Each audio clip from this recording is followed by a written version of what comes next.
열왕기상 12장 16절부터 18절. 온 이스라엘이 자기들의 말을 왕이 듣지 아니함을 보고 왕에게 대답하여 가로되 우리가 다윗과 무슨 관계가 있느뇨 이새의 아들에게서 업이 없도다. 이스라엘아 너희의 장막으로 돌아가라. 다윗이여 이제는 내 집이나 돌아보라 하고 이스라엘이 그 장막으로 돌아가니라. 그러나 유다 성읍들에 사는 이스라엘 자손에게는 르호보암이 그 왕이 되었더라. 르호보암 왕이 역군의 감독 아도니람을 보내었더니 온 이스라엘의 저를 돌로 쳐 죽인지라. 르호보암 왕이 급히 수레에 올라 예루살렘으로 도망하였더라. 르호보암이 이제 교만하고 무지해서 국가 경영에는 이제 실패를 한 거예요, 이 사람이. 근데 하나님께서 어떻게 하셨습니까? 그에게 유다 지파와 베냐민 지파를 남겨주셨어요. 그래서 나라가 유지되게 하셨다는 거죠. 그럼 만약 12지파가 전체 저쪽으로 갔으면 어떻게 될 뻔했어요? 그러면 안 되겠죠. 2지파만이라도 남아있으니까 그 나라가 유지되는 거거든요. 어떤 경우에도요, 그루터기 정도는 남겨주셔야 하나님께서. 그루터기 정도는 남겨주셔요. 교회가 아무리 어려움을 당해도 그래도 한두 사람이 됐든 두세 사람이 됐든 간에 그루터기 정도는 남겨놓으셔서 그래도 그 목회자가 정을 붙이고 일을 할 수 있도록 해주시더라고요. 그게 그분의 성품이라 그게. 전에 이제 각 교회 다니면서 저희 집회했잖아요. 보면 아무리 어려워도 그래도 각 교회마다 그루터기로 한두 사람은 남겨놓으셨더라고요. 담임 목회자가 마음 붙이고 사역할 수 있도록 이렇게 해주시더라고요. 뭐 예를 들면 속초 수정교회 장봉인 권사님, 지성영 집사님, 전에 그 주님교회 이미경 집사 같은 분, 지금도 나오는지 모르겠네. 세부산교회 뭐 서진주 집사 같은 사람, 그런 사람들이 뭐 몇몇 있더라고. 그래서 그걸 보면서 윤사원하고 얘기를 하는 거예요. 그래도 교회에 몇 사람은 남겨주셔서 저렇게 일할 수 있도록 해주시는구나. 우리 교회 때도 그 전에 그랬거든요, 주님께서. 다 뭐 뿔뿔이 흩어져도 근데 몇 사람이 남아 끝까지 그 교회를 유지하게 해주시더라고.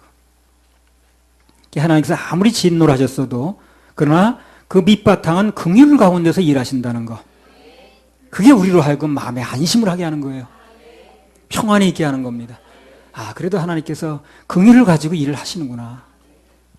비록 내가 잘못 판단하고 잘못 행동해서 생긴 일이라 할지라도 그러나 나 몰라고 그냥 내버려 두는 분이 아니라는 거예요, 그분이. 네가 그거 잘못했으니까 네가 책임져. 그렇게 하는 게 아니라는 거예요. 부모가 그렇죠. 자식이 아무리 잘못했어도 그래, 네 잘못 네가 책임져. 이렇게 말 못하잖아요. 그래도 어떻게든 개입을 해서 도움이 될 수 있으면 해주려고 그러는 거거든. 마음을 낮추고 살려달라고 하면 또 개입하셔서 어려운 지경에서 우리를 건져주십니다. 이 세상의 여타 종교는 인간이 해야 될 의무는 무지하게 많아요. 뭘 해야 된다 그러고 뭘 해야 된다 그러고 하지 말아야 된다 그러고. 그래서 의무와 행위는 엄청 강조하는데 은혜가 없어요. 세상 종교는. 세상 종교에는 은혜라는 게 없습니다. 그 종교에 무슨 뭐 석관지 부처인지 대신해 주겠다는 말이 없다는 거예요. 은혜는 오직 예수 안에만 있습니다. 예수 안에 은혜 있네. 주님이 은혜 되시네. 종교는 어떻게 하든지 사람을 묶어요. 종교가 있는 곳에는 사람을 묶는 현상이 일어납니다. 그러나 신앙은 사람에게 자유를 줍니다. 일반 종교는 어떻게 존재의 의식을 나타내냐면 무슨 일이라도 해가지고 사람을 묶는 거예요. 하다못해 무슨 옷이라도 입으라고 하든가. 그래서 얽매려고 하는 거예요. 뭘 먹네 안 먹네 한다든가. 짐을 자꾸 지우는 거죠. 저는 싱가포르 가서 보니까 그 힌두교인가 모르는 사람, 인도 사람들이 왔더라고. 그 더운데 몸에다 그냥 칭칭 둘러감아가지고 그 종교가 둘러감는 거예요, 그게. 얼마나 덥겠냐고, 그거. 짧은 팔 입고 다녀도 더운데, 글쎄. 남자는 머리에도 두줄 감고 다니고. 감는 걸 좋아하더만, 그 사람들. 그 종교는 감는 거예요, 이렇게. 계속 사람을 감는 거예요. 그게 답답하게 만드는 거예요. 뭔가를 통해서 사람의 자유를 속박합니다. 그래서 그거 하면 안 돼. 그건 안 되는 거야. 무슨 뭐 그거는 생명에 관한 죄라 절대 용서가 안 되는. 이런 소리로 자꾸 묶는 거죠. 진리는 우리를 자유케 하는데 예수님이 해결하셨다고 하는데 종교는 자꾸 묶는 거예요. 근데 꽤 중요한 건 묶이는 걸 좋아하는 사람도 있더라고. 세디즘인가 나 몰래. 피해 당하는 걸 좋아하는 사람이 있다더니. 신앙은 원천적으로 인간의 자유를 보장합니다. 그래서 진리가 있는 곳에는 자유가 있어요. 주님은 우리 인간을 다루실 때 강제로 하지 않습니다. 그 창세기에 보면 인간이 선악을 알게 하는 나무 열매를 따먹을 때 우리 생각 같아서는 딱 손목을 잡고 하면 안 된다고 할 수도 있을 것 같죠. 그죠? 근데 그렇게 안 하시는 거예요. 미리 경고를 하는 거예요. 먹으면 어떻게 된다. 그리고 경고를 했음에도 불구하고 그들이 어떻게 하든 자유의사에 맡기겠다는 거예요. 그게 어떻게 무서운 거지. 강제로 못 먹게 하지 않는다는 거예요. 어떤 사람은 그러죠. 그거 왜 그렇게 복잡할 줄 알았으면 손목이라도 비틀어가지고 잡지 왜. 그렇게 안 하신다니까요. 절대 그렇게 하지 않아요, 하나님은. 그래서 하나님께 드리는 것도 억지로나 인색함을 하지 말라고 그러잖아요. 감사로 제사를 드린 자가 나를 영화롭게 한다는 거예요. 그러니까 하나님과 우리 사이에서는 자원해서 해야 됩니다, 뭐든지. 억지로 하면 안 되는 거예요. 물질을 드리는 것도 자원해서 드려야 돼요. 난 하고 싶다는 강제로 드리면 강도지 뭐예요. 그러니까 하나님 강도가 되고 싶지 않은 거예요. 그래서 자원하는 마음으로. 일반 종교와 기독교 신앙의 가장 큰 차이는 믿는 대상의 능력에서 비교할 수 없는 차이가 있습니다. 예배도요, 자원하는 마음으로 드려야 됩니다. 억지로 하게 되면 하나님을 강도 만드는 거예요. 그분을 내 인신 구속하는 분으로 만드는 거예요. 나쁜 하나님으로 몰아가는 거죠. 그렇게 하면 안 됩니다. 내가 왜 하나님을 나쁜 하나님 몰아가겠어요? 내가 억지로 한다고 하게 되면 그분이 나한테 억지로 시킨다는 얘기인데, 그럼 내가 그분을 나쁜 분으로 만드는 거 아니겠어요? 좋으신 하나님을. 그렇게 하면 안 된다는 거예요. 자원하는 마음으로, 즐거운 마음으로, 기쁜 마음으로, 감사하는 마음으로 그렇게 해야 됩니다. 뭘 억지로 그냥 뭐 미아리 고기 끌려가듯이 그렇게 하면 그럼 하나님 나쁜 하나님 만드는 거지. 물질을 드리는 것도 마찬가지고. 그래서 나는 뭐 예배나 드리는 거나 그렇게 하고 싶지는 않습니다. 그렇게 하는 순간 내가 하나님 나쁜 하나님 만드는 거니까. 나를 억지로 하게 하는데, 강제로 하게 하는 그런 하나님을 만드는 거 아니야. 그렇게 하면 안 된다는 거지. 그건 그거 싫다는데 왜. 세상 종교의 대상은 죽어서 생명이 없기 때문에 아무것도 해줄 수가 없어요, 우리한테. 돌불쳐가 우리한테 뭘 합니까? 나무로 만든 목상이 우리한테 뭘 하는 거예요. 그럼 우리 하나님은 언제나 살아계시기 때문에 당신의 자녀들을 보호할 능력이 있다는 겁니다. 어떤 경우에든지 그분께 맡기면 살 길이 열려요. 살 길.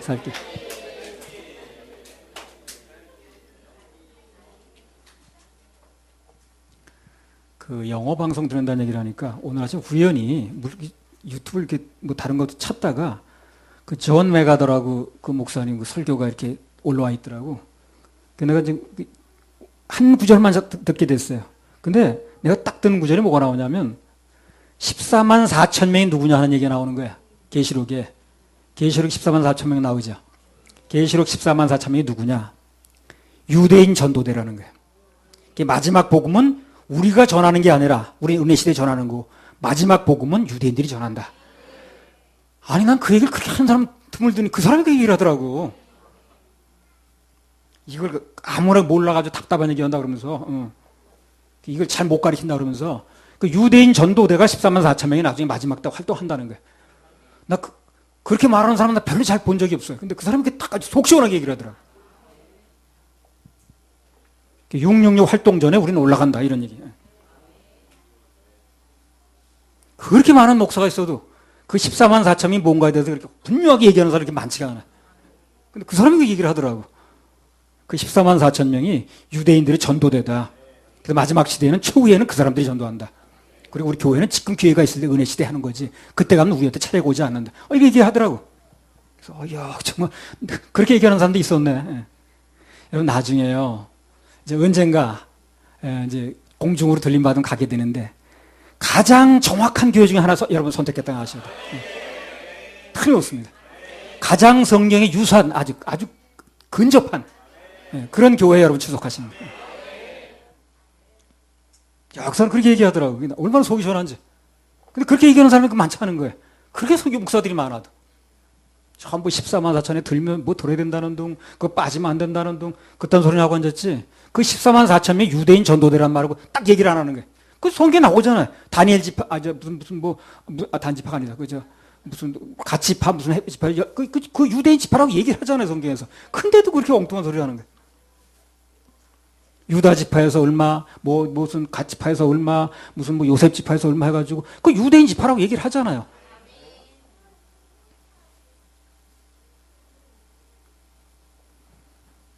뭘 못하는 사람들 보면 이게 결정적인 원인이 뭐냐? 국어를 모르더라고. 국어를 모르는 거야. 한국 사람인데 국어를 모르는 거야. 국어 알면 그게 해석이 어려운 거예요, 그게. 유대인 지파에서 나온다는데.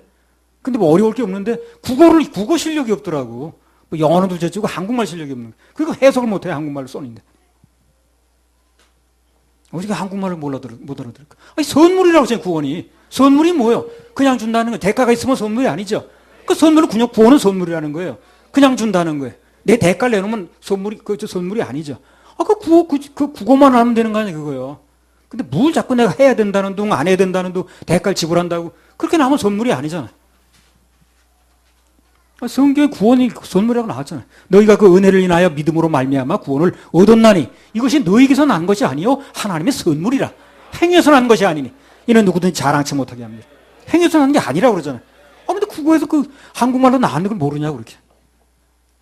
그 거기만 또 그런 얘기 한다네. 아니 내 거기만 그런 게 성경에 나왔잖아요. 성경 그대로 얘기를 하는 거지 뭐. 붙일 건 뭐 있고 뺄 건 뭐 있냐.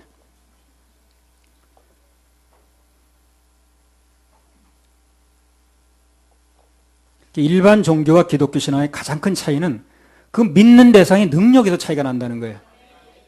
세상 종교의 대상은 죽었거든요. 생명이 없어요. 아무것도 해줄 수가 없습니다. 거기다 갖다 빌고 있는 게 미련한 거예요. 고양이 절대 그렇게 안 합니다. 사람만 그렇게 사람만.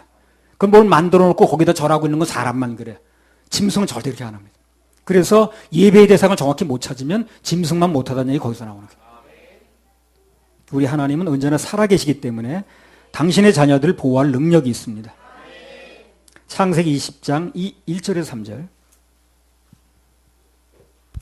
아브라함이 거기서 남방으로 이사하여 가데스와 술 사이 그랄에 우거하며 그 안에 사라를 자기 누이라 하였으므로 그랄 왕 아비멜렉이 보내어 사라를 취하였더니 그 밤에 하나님이 아비멜렉에게 현몽하시고 그에게 이르시되 내가 취한 이 여인을 인하여 내가 죽으리니 그가 남의 아내임이니라. 여기 보세요. 하나님께서 비록 아브라함의 실수를 해서 문제가 발생한 거죠. 그죠? 아브라함의 실수 때문에 문제가 발생한 겁니다. 이스라엘 장소에 있지 않았으니까. 근데 꿈속에까지 찾아가셔서 아브라함과 그 처를 보호하시 건져내시죠. 그런 하나님 우리가 믿고 있는 거예요. 그런 하나님. 내가 안 좋은 일을 해서 실수를 했어도 그게 미루지 않고 건져내신다는 거예요. 왜? 자녀니까. 그래 구원받는 게 중요한 거라서. 이들 자녀가 돼야 되는 거예요. 보호를 받으려면. 그리고 또 하나 그분은 안 좋은 일이 일어나도 전화의 복으로 만듭니다. 전화의 복으로. 그럴 능력이 있는 분이에요. 창세기 20장 14절에서 16절. 아비멜렉이 양과 소와 노비를 취하여 아브라함에게 주고 그 아내 사라도 그에게 돌려보내고 아브라함에게 이르되 내 땅이 네 앞에 있으니 너 보기 좋은 대로 거하라 하고 사라에게 이르되 내가 은 1000개를 내 오라비에게 주어서 그것으로 너와 함께한 여러 사람 앞에서 내 수치를 풀게 하였노니 내 일이 다 선이 해결되었느니라. 보세요. 분명히 잘못은 아브라함이 한 것 같은데 결과는 그로 하여금 오히려 한미천 잡게 하는 거예요. 하나님께서. 그 아브라함이 언제 부자가 됐냐면요. 그때 부자 됐어요. 사실 실수한 건데 그냥 막 겁을 주니까 그냥 꿈에 일어나서 막 겁이 일어나니까 막 싸들어 주는 거예요. 그냥. 사람들이 잘 몰라서 그렇지 신앙의 세계는 너무나 쉽고 너무 편안하고 수지 맞는 겁니다. 수지 맞는 거예요. 그래서 한번 그 맛을 본 사람은 절대 다른 세계를 부러워하지 않아요. 신앙의 세계 한번 맛을 본 사람은 절대 다른 세계에 눈 돌리지 않습니다. 그 세계를 모르니까 그렇게 그냥 어디 가서 기웃거리는 거예요. 그 무슨 중이 하는 그 무슨 집회라 그러더라. 뭐, 직문직답인가. 그 사람이 나와서 그 얘기를 하는 거예요. 우리 집회에 매주마다 기독교 교인들이 집사, 장로, 권사라는 사람이 70명이 80명이 온대. 개척교회 하나씩 오는 거예요. 그 자기는 그거 오지 말라고 정리하는데 너무 골치가 아프다는 거야. 제발 오지 말라는 거야. 당신네들 교회에서 뭐 예배를 드리든가 말든가 하지 왜 여기 오냐는 거야. 근데 그거 얘기 들으면 일리가 있다고 마음에 와닿는다고 속이 시원하다고 매주마다 온대 이렇게. 그래서 그 사람도 아주 정리하는데 골치가 아프다는 거야. 나 그 소리 들었는데 얼마나 자존심이 상하는지. 아니 교회에서 무슨 소리를 하는데 거기 가서 사람들이 가냐고 글쎄. 그 하는 데 가서 앉았을 이유가 뭐냐. 거기 기웃거릴 이유가 없는 거거든. 그러니까 뭘 열심히 해서 한다는 얘기를 하다 보니까 거기 가나 똑같은 얘기를 하는 거거든. 그럴 바엔 거기서 있는 게 낫다 하는 거지. 신앙은 종교하고 틀려요. 종교는 사람이 하는 걸 강조하지만 신앙은 주님이 하는 걸 강조하는 거예요. 주님이 하시는 거예요. 그게 우리 은혜를 입는 것입니다. 그게 은혜 받으러 간다고 그러잖아요. 신앙의 세계에 들어간 사람은 들어갈수록 종교하고는 멀어지게 돼 있고 종교의 세계는 돌아갈 수가 없어요. 근데 어떻게 교회에서 나간 사람이 그 종교의 세계에 가서 그렇게 앉았냐는 거지. 그래가지고 뭐 그냥 오지 않았으면 좋겠는데 매주마다 오는 바람에 아주 골치 아파 죽겠다는 등 이런 얘기를 하고 앉았으니 그 얘기를 듣는 사람들이 그 교회를 어떻게 보겠냐는 거예요. 오래상 12장 21절부터 24절. 르호보암이 예루살렘에 이르러 유다 온 족속과 베냐민 지파를 모으니 택한 용사가 18만이라. 이스라엘 족속과 싸워 나라를 회복하여 솔로몬의 아들 르호보암에게 돌리려 하더니 하나님의 말씀이 하나님의 사람 스마야에게 임하여 가라사대 솔로몬의 아들 유다 왕 르호보암과 유다와 베냐민 온 족속과 또 그 남은 백성에게 고하여 이르기를 여호와의 말씀이 너희는 올라가지 말라. 너희 형제 이스라엘 자손과 싸우지 말고 각기 집으로 돌아가라. 이 일이 내게로 말미암아 난 것이라 하셨다 하라 하신지라. 저희가 여호와의 말씀을 듣고 그 말씀을 쫓아 돌아갔더라. 예, 24절에 보면 르호보암이 이스라엘 왕이 유다의 왕이죠. 군대 18만 명을 동원을 해서 전쟁을 하려고 그러는 거예요. 열 지파가 떠져나가니까 이제 전쟁에 뺏어오겠다는 거죠. 하나님 뭐라고 말씀하셨냐면 올라가지 말어. 너희 형제 이스라엘 자손하고 싸우지 말고 그거 다 내가 지금 시켜서 하는 거니까 집으로 돌아가. 그러니까 어떻게 됐어요? 전쟁이 막아졌어요. 그래서 어떤 일이든지 하나님께서 한 말씀만 해주시면 돼요. 그럼 되는 거예요. 간단합니다. 하나님이 한 말씀만 해주시면 되는 거예요. 그럼 나와 싸우려 하던 사람들도 대부분이 수그러듭니다. 하나님께서 그 생수원에는 내가 쓰는 단체니까 거기하고 싸우지 말어. 도와줘. 이렇게 하면 되는 거예요. 간단하더라고 그게. 하나님께서 한 말씀 하시면 천지가 일어선다고 그랬거든. 전에 그 집회 이제 전국 다니면서 할 때 처음에 오면 사람들이 생소해 하거든요. 내가 이렇게 말했습니다. 우리 단체나 또는 여기는 강사에게 궁금한 게 있으면 하나님께 물어보세요. 하나님께 여쭤보세요. 우리한테 무슨 뭐 궁금한 게 있으면 우리한테 물어보는데 우리 뭐 좋다고 그러지 나쁘게 하는 사람 누가 있어요? 하나님께 물어보십시오. 그럼 어떤 형태든지 알려주실 겁니다. 내가 그렇게 얘기를 했습니다. 지금도 마찬가지예요. 누가 우리에 대해서 궁금한 게 있으면 하나님께 물어보시면 됩니다. 그렇죠? 예. 생수원회는 뭐 하는 단체고 서울교회는 어떤 교회고 강사인 이수정 목사는 어떤 사람이냐 물어보시라니까. 그럼 하나님 답변하실 거 아닌가요? 그럼 되는 거예요. 그 답변 나온 대로 하시면 되는 거예요. 어떤 식으로든지 답변해 주십니다. 그 아비멜렉이 꿈속에서 나타났죠. 그렇죠? 그런 식으로 하시면 되는 거거든. 마태복음 1장에 보면 요셉이 자기와 정혼한 아내가 동침을 하기 전에 아이를 갖게 됐습니다. 남편 입장에서는 답답한 일이 벌어지는 거예요. 근데 하나님께서 어떻게 하셨습니까? 꿈속에 나타나시는 거예요. 그 아이는 성령으로 잉태된 아이니까 아무 염려하지 말고 두려워하지도 말고 데려오라. 그렇게 말씀하셨어요. 그래서 하나님께서 한 말씀하시는 게 어떻게 됐어요? 어디서 풀어야 될지 모르는 문제가 한 방 해결되는 거예요. 하나님 말씀하시는 거예요. 우리 그걸 사모해야 돼. 하나님 한 번만 말씀해 주시면 됩니다. 한마디만 해주시면 됩니다. 그럼 해결되는 거예요. 아무리 복잡한 문제도 하나님 한 말씀하시면 되는 거예요. 하나님께서 하시면 구원도 한 방에 되는 거고 문제 해결도 한 방에 되는 거고 모든 게 한 방에 됩니다. 한 방에 됩니다. 한 방에 되는 거예요. 우리 그걸 기대하는 거예요. 나도 가끔 기도할 때 주님께서 이 문제를 놓고 한 번만 말씀해 주세요. 그냥 그거 기대하는 거예요. 그래서 가끔가다 와가지고 그렇게 물어본 사람은 다 주님 말씀하시더래. 이 교회는 내가 쓰는 단체고 이 단체는 다 간증 하잖아요. 나와서요. 물어보시라니까 하나님께. 그걸 왜 복잡할 게 뭐 있나. 하나님께 물어보시면 되잖아요. 이 교회가 어떤 교회고 어떤 단체고 저 강사는 어떤 사람이 물어보면 된다니까. 그럼 그분이 답변하셔요. 자, 성경을 한 군데 더 보겠습니다. 창세기 20장 1절에서 3절. 아브라함이 거기서 남방으로 이사하여 가데스와 술 사이 그랄에 우거하며 그 안에 사라를 자기 누이라 하였으므로 그랄 왕 아비멜렉이 보내어 사라를 취하였더니 그 밤에 하나님이 아비멜렉에게 현몽하시고 그에게 이르시되 내가 취한 이 여인을 인하여 내가 죽으리니 그가 남의 아내임이니라. 그러니 남의 침실까지 끌려갔어요. 지금 부인이 보호할 수 없죠. 그죠? 인간의 힘으로 보호할 수 없습니다. 근데 그것도 하나님께서 한 말씀 하시니까 꿈속에서 한 번 해결됐어요. 한 번에. 이 얘기를 왜 써놓는 거예요, 성경에? 하나님만 바라보라는 거예요. 주님만 믿고 바라보라는 거예요. 그럼 그분이 일하시면 한 방에 된다는 얘기라는 거예요. 우리의 믿음의 근거를 전부 하나님께 돌리는 것입니다. 하나님께 돌려주는 게 신앙이거든. 내가 뭘 해야 돼, 열심히 해야 돼, 노력을 해야 돼. 이거는 종교예요. 그러나 내가 부족해서 안 됐어도 하나님이 일하시면 된다. 그래서 주님을 바라보게 만드는 거. 그게 신앙인 거라. 교회는 그걸 해줘야 되는 거예요. 교인들한테 어찌 하든지 무슨 상황이 있든 간에 하나님 바라보도록, 주님을 바라보도록, 주님이 일하실 걸 바라보고 소망을 갖도록 이렇게 해주는 게 교회라. 자꾸 그 사람들 뭘 요구하는 게 교회가 아니고. 이런 얘기들을 쭉 써놓은 이유가 그래서 인간이 뭘 잘못했어도 주님만 바라보면 주님 안에는 이렇게 기상천외한 방법이 많이 있다는 거예요. 오직 주님만 믿으라는 거죠.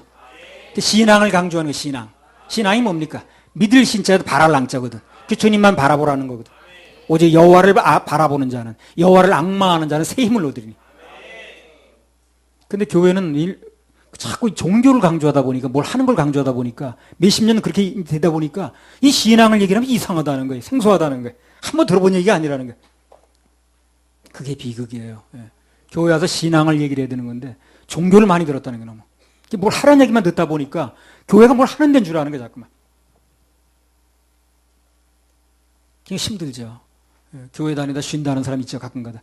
아니 교회가 쉴 게 뭐 있냐고. 교회는 쉬러 나오는 건데. 근데 뭘 일을 너무 하다 보니까 쉰다고 나오는 거예요. 잘못된 거죠. 교회는 일하는 데가 아니에요.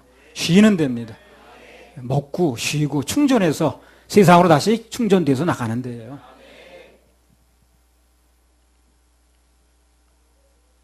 그래서 밥하는 것도 없앴잖아요. 그래서 돈 주면서 사잡수라고 그러죠. 그것도 네 일이라고 그럴까 봐.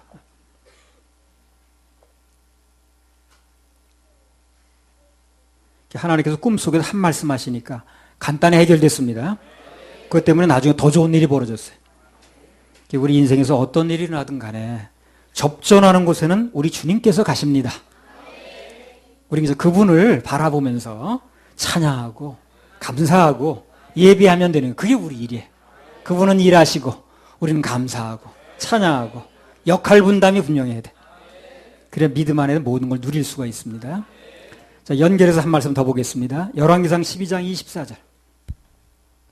여호와의 말씀이 너희는 올라가지 말라. 너희 형제 이스라엘 자손과 싸우지 말고 각기 집으로 돌아가라. 이 일이 내게로 말미암아 난 것이라 하셨다 하라 하신지라. 저희가 여호와의 말씀을 듣고 그 말씀을 쫓아 돌아갔더라. 아마 우리 교회만큼 이 세상에서 일을 안 시키는 교회가 없을 거예요. 네. 우리 일 만드는 자체를 좋아하지 않으니까. 아니 교회 와서 그냥 말씀 듣고 뭐 먹고 교제하고 쉬었다가 충전해서 가는 거지. 뭘 교회에서 무슨 일을 그렇게 할 게 뭐 있다고. 그잖아. 무슨 교회에서 할 일이 많나. 아, 이건 너무 먼지가 많이 쌓이면 이제 호흡기가 나쁘니까 청소기가 좀 해주긴 하지만 좀 뭐 그런 거 정도는 해야지 우리가. 뭐 그런 거 빼면 뭐. 아이 뭐 새벽별 보고 왔다 뭐 밤에 뭐 별 보고 들어온다나. 아니 뭐 교회에서 그렇게 할 일이 뭐 있나. 열왕기상 12장 24절. 여호와의 말씀이 너희는 올라가지 말라. 너희 형제 이스라엘 자손과 싸우지 말고 각기 집으로 돌아가라. 이 일이 내게로 말미암아 난 것이라 하셨다 하라 하신지라. 저희가 여호와의 말씀을 듣고 그 말씀을 쫓아 돌아갔더라. 자, 만약 르호보암이 여호와께서 따라가지 말고 이제 싸움하지 말라고 그랬는데 내가 허락해서 그렇게 된 거니까 이제 그 싸우지 말라고 그랬는데 그 말씀을 안 들었으면 어떻게 됐을까요? 계속 싸우러 나갔으면 달랑 남은 두 지파도 날아갑니다. 그 두 지파만 남은 이유가 뭐야? 그 아버지부터 말씀을 안 들어서 그렇게 된 거죠. 그러나 다윗을 봐서 두 지파 남겨줬다는 거죠. 근데 거기서 안 들었으면 그 둘마저 날아가는 거예요. 그 나머지 달랑달랑한 거 그까지 날아가는 겁니다. 원래 나라가 갈라질 때 그나마 두 지파라도 건져진 게 다윗이 말씀을 들은 결과로 남겨진 거거든. 그것마저 안 들으면 나머지 두 개마저 날아가는 거예요. 그래서 우리도 여기서 교훈을 하나 얻어야 되는데 뭐냐면 만약 누군가에게 다 어딘가 날아가 버리고 조금 조금 남았다. 그거라도 유지하려면 그때라도 하나님 말씀을 들어야 됩니다. 그럼 그거라도 유지할 수 있어요. 그것마저 안 들으면 그 나머지 긍휼로 남겨주신 건데 은혜로 남겨주신 건데 그것마저 날아가 버립니다. 그 기회마저 놓치면 아무도 남는 게 없어요. 아무튼 예배 때마다 뭔가 하나님 말씀이 선포가 되는데 그때마다 중심을 다해서 받아야 됩니다. 그럼 살 길도 열리고 다시 한번 재기할 수 있는 힘도 얻게 되는 거예요. 귀가 복을 받아야 돼. 귀가 복을 받아야 돼. 귀가 탁 들어가지고 그걸 가슴에 전달을 해줘야 돼. 이걸 듣긴 듣는데 일리 흘러가 버린 귀가 있어요. 전달이 안 되는 거예요. 아무짝에 쓸모없어요. 그게. 안경딸이나 걸까? 쓸데없는 거예요. 귀는 들어서 전달을 해줘야 돼, 가슴에. 그러면 그 귀는 사명을 다하는 거예요. 할렐루야. 우리 하나님께 박수 올려드려요. 뭔가 조금씩 그래도 힘이 남았을 때 그때 하나님이 한 말씀 하시면 그때라도 들으면 그거는 남아. 그거 남으면 그걸 그 기준으로 해서 그걸 힘으로 해서 또 올라갈 힘이 생기는 거지. 근데 그때 안 들어버리면 아예 그것마저 없어져 버리는 거예요. 마지막 기회마저 없어져 버리는 거예요. 르호보암이 오늘 가지 말라고 했을 때 그 말을 들었으니까 다행이지. 뭐가 그래가지고 갔으면 그 두 지파마저 없어지는 거예요. 그럼 자기 아이 공중에 떠버리는 거지. 말씀을 잘 안 들은 것 때문에 결국 갈라진 건데 그 두 지파 남겨준 건 은혜로 남겨준 거거든.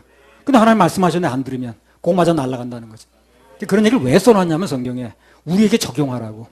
우리 인생이 뭐가 뭐 없어지고 뭐 돈도 다 없어지고 뭐 어쩌고 저쩌고 해가지고 그저 조금 남았다. 그런 거 이제 그런 상태가 됐을 때는 그때 하나님의 말씀이 뭔가를 민감하게 들어야 됩니다. 그 말씀에 아멘하면 그것도 지켜지고 그리고 그걸 근거로 해서 어떻게 됩니까? 또 올라갈 수 있어요. 근데 그거마저 안 들어버리면 마지막 기회인데 그 조금 남은 거마저 날아가 버리는 거예요. 그걸 사람들이 모르더라고. 주님 나를 부르셨으니 123가 주님 나를 부르셨으니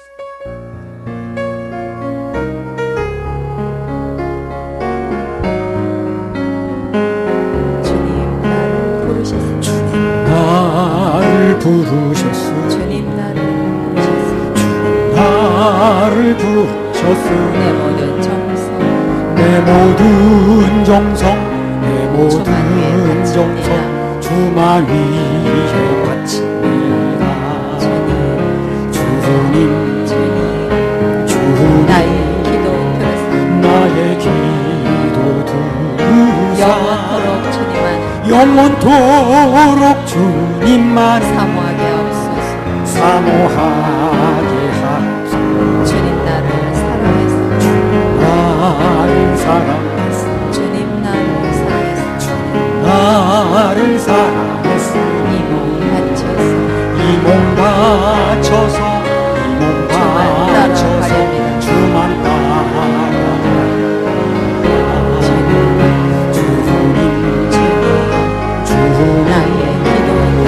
나의 기도 들으사 언제까지 주님만 사모하게 하옵소서. 사모하게 주님 나를 구원했으니 주님 나를 구원했으니 나를 구했으니 소리 높여서 소리 높여서 주만 찬양하리.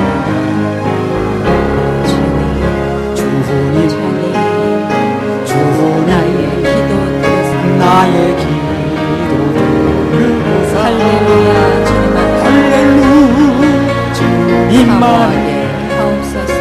사모하게 하옵소서. 건너가게 하셨네. 68번 건너가게.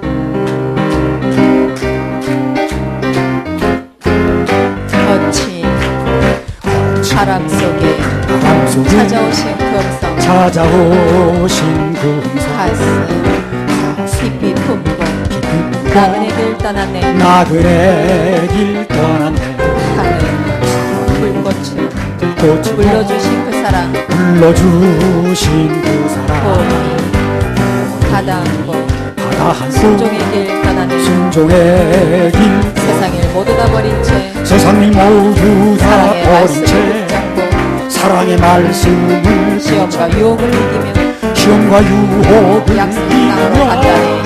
약속의 땅으로 간다네. 험한 광야길에 광야길에 이끄시는 그 손길 이끄시는 그 손길 소망의 강 소망의 강 건너가게 하시네. 건너가게 하신 분 세월 속에 세월 속에 허덕이던 인생을 허덕이던 인생 참 일으키사 일으키사 새로운 길 주셨네. 새로운 길 주셨네. 세상에서 떨고 있는 자에게 떨고 있는 자에게 너와 함께 가마 함께 약속하여 주셨네. 약속하여 두려움 주셨네. 모두 다 떨치고 두려움 모두 다 믿음의 떨치고 지팡이 잡고서 믿음의 지팡이 시련도 위험도 해치며 시련도 위험도 약속의 땅으로 해치며 간다는 약속의 땅으로 간다는 깊은 어둠 속에 어둠 속에 이끄시는 불기둥 이끄시는 승리의 강 승리가 건너가게 하셨네. 건너가게 하셨네. 건너가게 하셨네. 건너가게 하십니다. 신앙은 주님 바라보는 거예요. 우리가 뭘 하는 게 아닙니다. 주님이 일해 주시면 따라가고 감사하고 찬양 올려드리고 박수 쳐드리고 그렇게 하는 게 신앙이에요. 신앙은 절대 어렵지 않습니다. 너무너무 쉽습니다. 사람들이 어렵게 만들어 놓은 겁니다. 아니, 뭘 쉽게 뭐 있나, 계속. 맨날 노는데. 노는데 또 놀아. 열왕기상 12장 25절부터 33절. 여로보암이 에브라임 산지에 세겜을 건축하고 거기서 살며 또 거기서 나가서 분회를 건축하고 그 마음에 스스로 이르기를 나라가 이제 다윗의 집으로 돌아가리로다. 만일 이 백성이 예루살렘에 있는 여호와의 전에 제사를 드리고자 하여 올라가면 이 백성의 마음이 유다 왕 된 그 주 르호보암에게로 돌아가서 나를 죽이고 유다 왕 르호보암에게로 돌아가리로다 하고 이에 계획하고 두 금송아지를 만들고 무리에게 말하기를 너희가 다시는 예루살렘에 올라갈 것이 없도다. 이스라엘아 이는 너희를 애굽 땅에서 인도하여 올린 너희 신이라 하고 하나는 베델에 두고 하나는 단에 둔지라. 이 일이 죄가 되었으니 이는 백성들이 단까지 가서 그 하나에게 숭배함이더라. 저가 그 산당들을 짓고 레위 자손 아닌 보통 백성으로 제사장을 삼고 8월 곧 그 달 15일로 절기를 정하여 유다의 절기와 비슷하게 하고 단에 올라가되 베델에서 그와 같이 행하여 그 만든 송아지에게 제사를 드렸으며 그 지은 산당의 제사장은 베델에서 세웠더라. 저가 자기 마음대로 정한 달 곧 8월 15일로 이스라엘 자손을 위하여 절기로 정하고 베델에 쌓은 단에 올라가서 분향하였더라. 자, 이 부분은 뭐냐면요. 여로보암이 이제 그 죄를 짓는 장면인데 이 죄가 굉장히 그 모든 그 하나님께 지을 수 있는 죄가 다 들어있어요. 그래서 이스라엘 그 왕들이 무슨 죄를 지면 여로보암의 죄다, 아니다 이렇게 판단하는 거예요. 그래서 하나님께 가장 싫어하는 죄들이 여기 다 들어있다는 거예요. 자, 그럼 여로보암의 이런 범죄들이 뭘 근거로 나왔느냐 하면요. 11장 37절 38절 한번 읽어보세요. 내가 너를 취하리니 너는 무릇 내 마음에 원하는 대로 다스려 이스라엘 위에 왕이 되되 내가 만일 내가 명한 모든 일에 순종하고 내 길로 행하며 내 눈에 합당한 일을 하며 내 종 다윗의 행함같이 내 율례와 명령을 지키면 내가 너와 함께 있어 내가 다윗을 위하여 세운 것 같이 너를 위하여 견고한 집을 세우고 이스라엘을 내게 주리라. 하나님께서 여로보암한테 네가 내 말을 잘 따르고 예배 성공하면 다윗에게 그렇게 했듯이 이 나라를 너한테 계속 주겠다고 얘기를 하는 거예요. 약속을 해주신 거죠. 근데 여로보암이 그게 잘 안 믿어지는 거예요, 그 말씀이. 그래서 이 백성들이 그냥 놔두게 되면 다 저리 몰려갈 거야, 도로 돌아갈 거야. 그래 여기서 거기 가지 않고 여기서 따로 예배드리게 해야 돼. 이런 식으로 나가는 거거든, 불안해서. 간단히 말하면 뭡니까? 하나님이 약속해 주신 거, 말씀하신 게 안 믿어지는 거예요. 그게 여로보암의 죄의 근본적인 원인이 그거예요. 여러 가지로 나타났습니다만, 복잡하게 많이 나타났습니다만, 근본적인 원인은 그거예요. 그분이 약속을 해주셨는데, 그 약속이 안 믿어지는 거예요. 불안하니까 뭔가를 해보려고 그러는 거예요, 자꾸만. 안 믿어지는 사람이 뭘 하려고 그러더라고. 뭘 해봐야 되겠는 거예요, 안 믿어지니까. 그분이 해주신 약속이 믿어지면 그분을 기다리면 되는 건데. 하나님께 분명히 여로보암에게 하나님만 떠나지 않고 예배 성공하면 다윗을 위해서 집을 세운 것 같이 견고한 집을 세워주겠다고 약속하셨잖아요. 그럼 약속했으면 됐지 뭘 그래. 근데 그게 안 믿어지는 거예요, 여로보암이.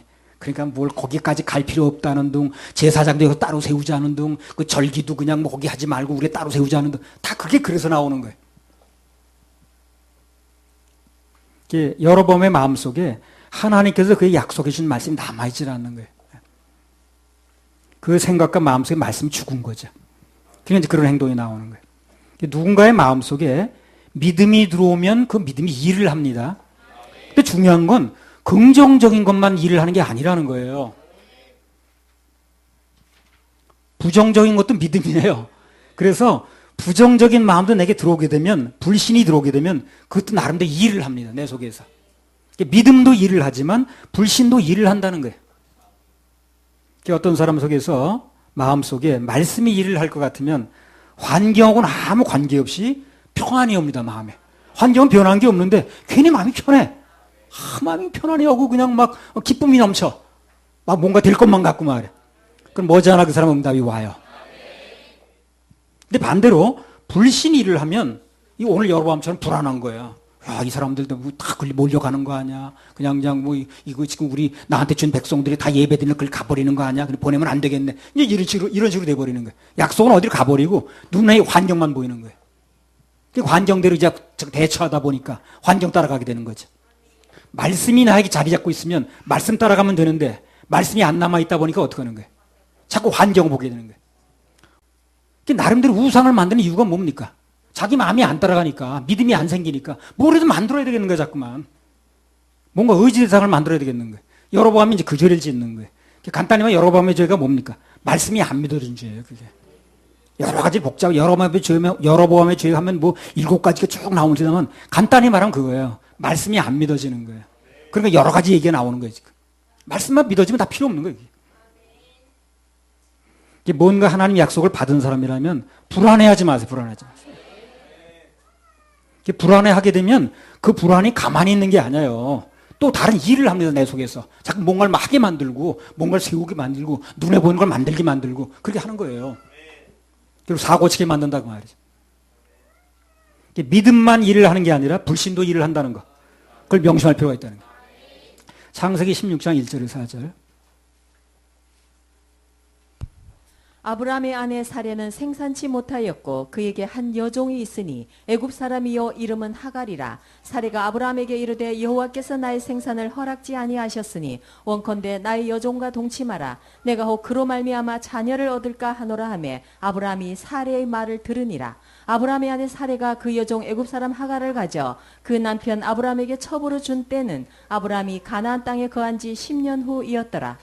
아브라함이 하갈과 동침하였더니 하갈이 잉태하매 그가 자기의 잉태함을 깨닫고 그 여주인을 멸시하니라. 자, 하나님께서 뭘 약속했습니까? 네 후손이 하늘의 별과 같이 바다의 모래같이 많게 해주겠다고 그랬죠. 약속하셨잖아요.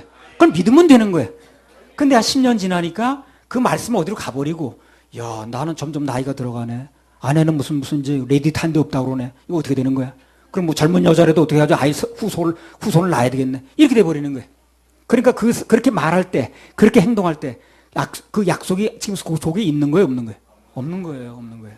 그러니까 결과는 그렇게 나타났지만, 결과는 뭐가 문제? 말씀이 속에 없다는 거죠. 그래서 예배 때 말씀이 들려지면 그 말씀 속에 넣어야 되는 거예요. 안 그러면 예배가 실패하는 겁니다. 들은 말씀이 있어야 그 말씀이 나를 통해 일하시는 거 아닌가요? 뭘 가지고 일하는 거예요? 그 말씀이 일을 하는 거잖아요. 그러니까 예배 때 말씀을 들어야 되는 거예요. 그래서 그 말씀이 내 속에 들어와서 일을 해줘야 되는 거예요. 근데 들은 말씀이 그 마음에 남아있지 않으니까 눈에 보이는 건 환경밖에 안 보이는 거예요. 그러니까 아내는 생리가 없어. 난 늙었네. 그럼 첩이라도 이렇게 돼버리는 거예요. 결과는 그렇게 나타났지만 문제는 뭐냐면 원인은 말씀이 없는 거예요, 지금. 분명히 그 후손을 통해서 너를 통해서 하늘의 별같이 많은 후손을 주겠다고 약속했는데 그 말씀이 남아있지 않다는 거예요. 그러니까 중요한 것은 말씀이 들려질 때 그 말씀을 내 마음에 넣는 게 중요하다는 거예요. 되는 사람과 안 되는 사람은 그 차이예요. 안 되는 사람은 똑같이 들었는데 말씀이 남아있질 않아. 그 되는 사람은 그 말씀이 남아있는 거예요. 환경은 똑같아도. 그래서 그 말씀 붙잡고 사는 거예요. 그 말씀이 일을 해주니까. 근데 말씀이 남아있지 않으니까 뭐 붙들 게 있어야지. 그러니까 환경만 붙드는 거예요, 그 사람이. 불신도 일을 하는데 불신이 일을 한 결과는 대부분 두 가지 현상이 나타납니다. 불신이 일을 하게 되면 그 인생에서 두 가지 현상이 나타나요. 16장 4절 창세기.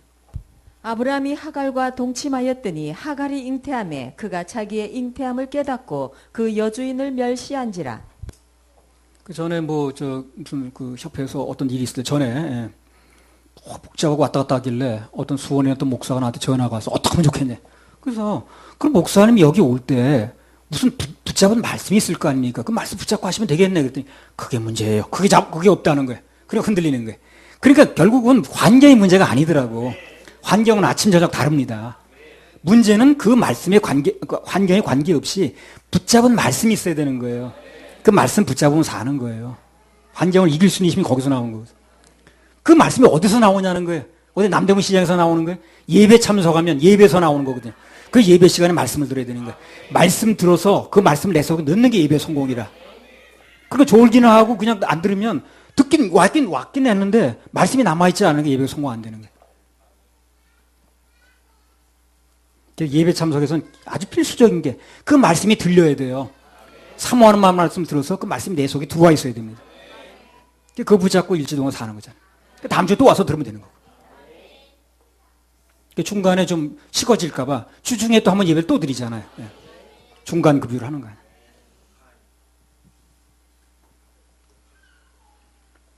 그래서 아브라함이 하갈과 동침을 했더니 말씀이 안 믿어져가지고 환경만 보여서 그렇게 했더니 하갈이 잉태를 했습니다. 그때 잉태함을 깨닫고 그 여주인은 어떻게 했다는 거예요? 참 높여드렸어요. 어이구 주인이시여 그랬어요? 멸시했다는 겁니다. 여자들이 임신하잖아요. 그럼 그걸 또 그런 표정, 그런 태도, 그 임신 꼭 못하는 사람 앞에 가가지고 약 올리느라고 이러고 걸어다녀. 이거 충주 있을 때 한 여자는 임신을 못해. 근데 한 여자는 임신하니까 그걸 꼭 그 베란다 문 열어놓고 이러고 다니더라고. 자랑하느라고. 그리고 이제 하갈이 그러고 있는 거예요, 지금. 누구 앞에서? 설 앞에서. 아이도 못 낳는 게 그러면서. 누군가 하나님의 자녀들이 믿음으로 사는데 실패하면 대본에 밟히는 거예요, 그래서. 믿음으로 살아갈 때 지켜지는 거죠. 믿음을 버리고 이 환경을 따라가게 되면 대본에 밟힙니다. 그럼 멸시당해요. 마태복음 5장 13절. 너희는 세상의 소금이니 소금이 만일 그 맛을 잃으면 무엇으로 짜게 하리요? 후에는 아무 쓸데없어 다만 밖에 버리워 사람에게 밟힐 뿐이니라. 만일에서 내가 어떤 주님만 바라보고 믿음으로 나가야지 그 주님 바라보는 실패가 자꾸 사람 바라보고 거기 그리고 그럼 금방 추해지는 거예요, 사람이. 금방 추해지는 거예요. 그래서 직장에서 상사에게 밉보일까봐 술 홀짝홀짝 받아 마셔 보세요. 그럼 오히려 그들에게 나중에 밟힙니다. 제사, 가족들하고 사이 벌어질까봐 불안해서 같이 참여해 보세요. 절해 보세요. 그럼 결국 그 가족들 구원해내지도 못합니다. 왜 그들에게 나중에 밟히게 돼 있어요? 나하고 다른 게 없으니까. 아무것도 아닌 존재가 돼버린 거예요, 나중에. 나를 지키는 길이 아니에요, 그게. 우리 그리스도인들은, 하나님의 자녀들은 말씀편에 분명히 쓸 때 그 말씀 나를 지켜줍니다. 그리고 세상도 함부로 못하는 거예요. 근데 내가 그게 좀 두렵다고, 어떻게 좀 어렵다고 해가지고 그냥 말씀은 버리고, 나를 지켜줄 수 있는 말씀 버리고 세상 따라가면, 환경하고 타협해버리면 밟힌다니까. 지난번에 말씀드렸잖아요. 그 술좌석에서 나는 딱 거절했더니, 나중에 경찰서장이 회개했다니까요. 그 교회 다니는 그 소장한테 내가 술을 권했네. 회개. 창세기 16장 4절에서 사라가 하갈에게 멸시당했다고 그랬죠. 그게 밟히는 거예요. 멸시당하는 게. 사람이 멸시당하면 밟히는 거 아니에요? 존경을 받아야지. 그래서 말씀편에 안 쓰면 멸시를 당합니다. 그리고 밟히는 거예요. 그러니까 나는 여러분들이 밟히고 살길 원치 않는 거예요. 이 세상에서 밟히고 살면 안 되지.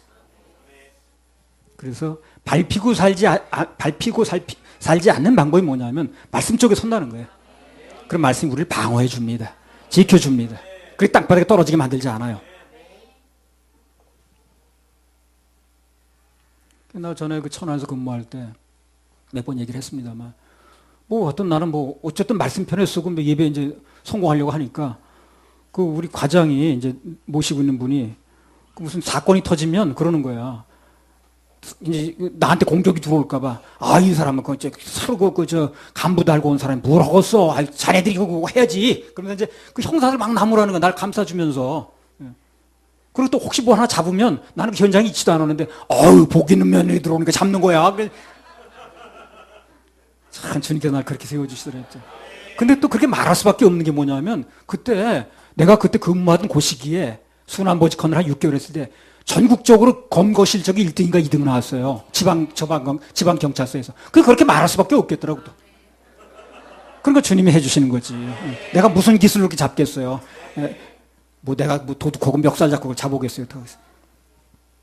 근데 주님께서 그렇게 그 시기에 그래서 그냥 전국적으로 2등인가 1등인가 그 지방소에서 글쎄. 그렇게 하게 하시더라고요. 그래서 바로 나와 근무하던 밑에 그 방장이 특진도 하고 그랬어요.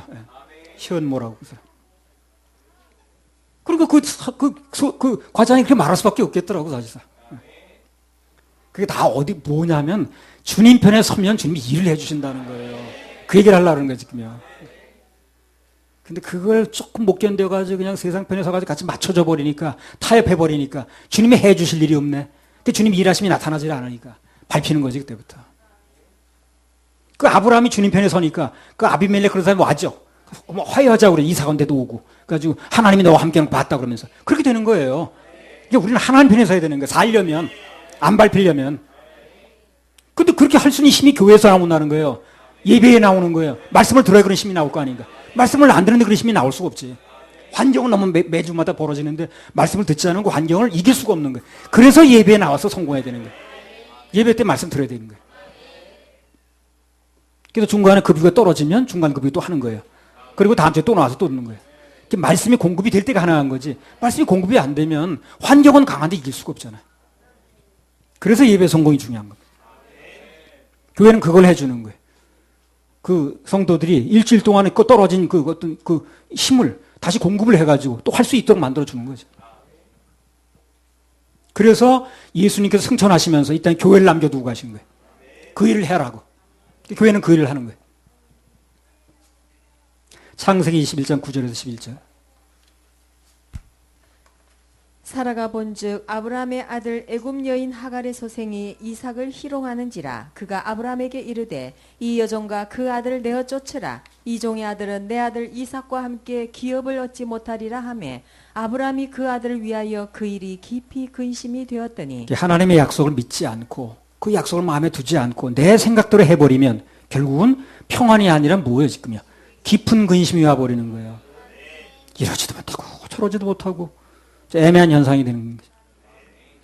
하갈을 데리고 있자니 힘들고 내보내자니 아들과 생리별을 해야 되고 신이 일을 하면 처음에는 괜찮게 나가는 것 같고 위기를 모면하는 것 같은데 나중에 이러지도 못하고 저러지도 못하고 그런 인생이 돼버리는 겁니다. 반대로 눈앞의 환경이 어떻든 간에 관계없이 주님의 약속과 말씀을 따라가면 그럼 어떻게 되는가? 창세기 21장 5절에서 8절. 아브라함이 그 아들 이삭을 낳을 때에 100세라 사라가 가로되 하나님이 나로 웃게 하시니 듣는 자가 다 나와 함께 웃으리로다. 또 가로되 사라가 자식들을 젖 먹이겠다고 누가 아브라함에게 말하였으리오마는 아브라함 노경에 내가 아들을 낳았도다 하니라. 아이가 자라매 젖을 떼고 이삭의 젖을 떼는 날에 아브라함이 대연을 배설하였더라. 하나님의 약속을 믿고 따라간 사람은 나중에 큰 기쁨의 주인공이 됩니다. 절대 실패자가 되지 않아요. 약속을 믿고 따라간 사람은 절대 실패자가 되지 않습니다. 그 인생에 잔치하는 일이 벌어집니다. 큰 기쁨, 큰 잔치. 믿음으로 나가면 처음에 막막하고 눈에 보이는 게 없으니까. 믿음은 눈에 보이는 게 아니잖아요. 환경은 눈에 보이죠. 그럼 믿음은 눈에 보이는 게 아니잖아요. 막막하죠. 말씀 따라가는 게 처음에 막막합니다. 어렵고 복잡해도 결국은 그게 일을 해요. 믿음이 일을 하는 거지 환경이 일을 하는 게 아니야. 자, 마태복음 6장 25절에서 27절. 그러므로 내가 너희에게 이르노니 목숨을 위하여 무엇을 먹을까 무엇을 마실까 몸을 위하여 무엇을 입을까 염려하지 말라. 목숨이 음식보다 중하지 아니하며 몸이 의복보다 중하지 아니하냐. 공중의 새를 보라. 심지도 않고 거두지도 않고 창고에 모아 들이지도 아니하되 너희 천부께서 기르시나니 너희는 이것들보다 귀하지 아니하냐. 너희 중에 누가 염려함으로 그 키를 한 자나 더할 수 있느냐. 베드로전서 5장 7절.